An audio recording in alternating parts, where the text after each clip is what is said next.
महाशिवरात्रि के महापर्व की आप सभी को बहुत बहुत शुभकामनाएं।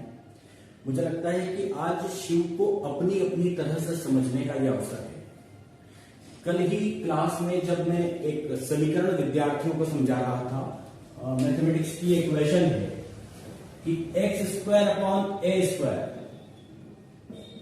Plus Y square upon B square is equal to 1, तो मुझे लग रहा था कि इस समीकरण को समझाते हुए भी मैं कहीं ना कहीं शिव तत्व का बोध विद्यार्थियों को करवा रहा हूं, क्योंकि ये जो इक्वेशन है, ये जो समीकरण है, ये इस आकृति के समीकरण है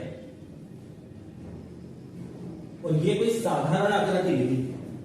कहा जाता है कि ब्रह्मांड में जब ऊर्जा को स्वच्छंद खुला छोड़ दिया जाए तो वो ऊर्जा धीरे धीरे जिस शेप में, जिस आकार में एकत्र होती है, वो यही आकार होता है।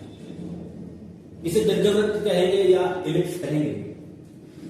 यही वो आकार है जब सबसे छोटा परमाणु और उसके अंदर इलेक्ट्रॉन जब घूमता है नाभिक के आसपास, वो नाभिक जिसमें शक्ति होती है, उसका परिक्रमण जब वो करता है तो वो भी कहीं ना कहीं इस अंडाकार रूप में करता है।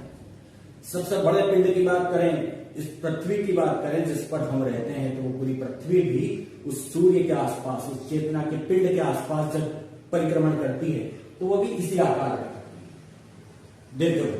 सिर्फ पृथ्वी नहीं, इस पूरे ब्रह्मांड का प्रत्येक पिंड जब परिक्रमण करता है तो वो इस आकृति में करता है। ये असाधारण आकृति है और यही शिव तत्व का प्रतीक है, ये शिवलिंग का प्रतीक है जिसकी आराधना हम सभी करते हैं। तो मुझे लगता है कि मैंने अपने शिव को इस तरह से ढूंढा अपने कर्म क्षेत्र में कि गणित पढ़ाते हुए यदि मैं इस समीकरण को लिख रहा हूं या समझा रहा हूं तो मेरे लिए यह समीकरण, ये इक्वेशन वही महत्व रखती है जो ओम नमः शिवाय का पावन मंत्र रखता है।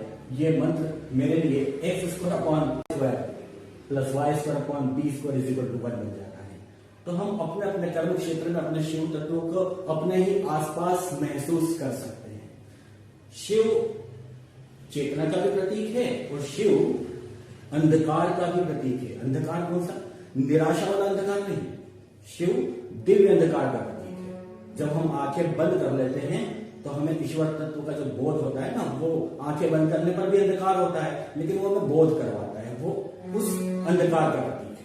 उस अंधकार को महसूस करते हुए शिव को अपनी तरह से समझने का यह अवसर है। जब आप महाकालेश्वर के मंदिर में जाते हैं तो वहां पर एक अनादि कल्पेश्वर का मंदिर है, जो 84 महादेव में भी उसकी काउंटिंग होती है।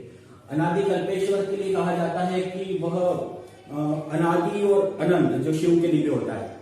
जब सूर्य चंद्र नक्षत्र कुछ नहीं था तब वो शिवलिंग था, और जब ये कुछ नहीं होगा तब भी वो शिवलिंग वहां पर विद्यमान रहेगा। मतलब वह मैथमेटिक्स की एक नंबर लाइन है जो माइनस इंफिनिटी से शुरू होती है, बीच में 0 तक पहुंचती है और उसके बाद प्लस इंफिनिटी पर वो तक जाती है।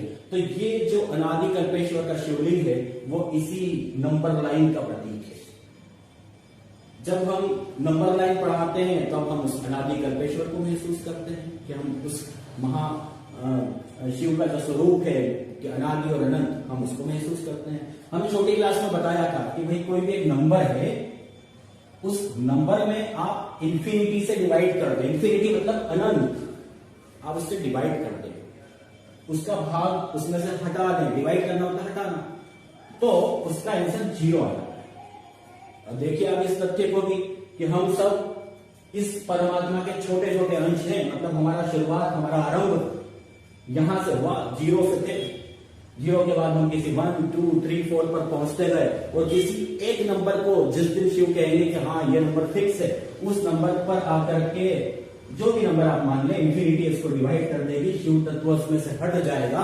तो वो जो काउंटिंग थी हम सबकी, वो शून्य पर, मतलब जहां से हमने आरंभ किया था वहीं पर हमारा विलय हो जाता है, उस परमात्मा में ही विलय हो जाता है। तो इस तरह की बहुत सारी थ्योरी है। हम अपने कर्म क्षेत्र से अपने ईश्वर को अपने ही पास महसूस कर सकते हैं। महाशिवरात्रि पर्व की आप सभी को बहुत बहुत बधाई, बहुत सारी शुभकामनाएं। ओम नमः शिवाय।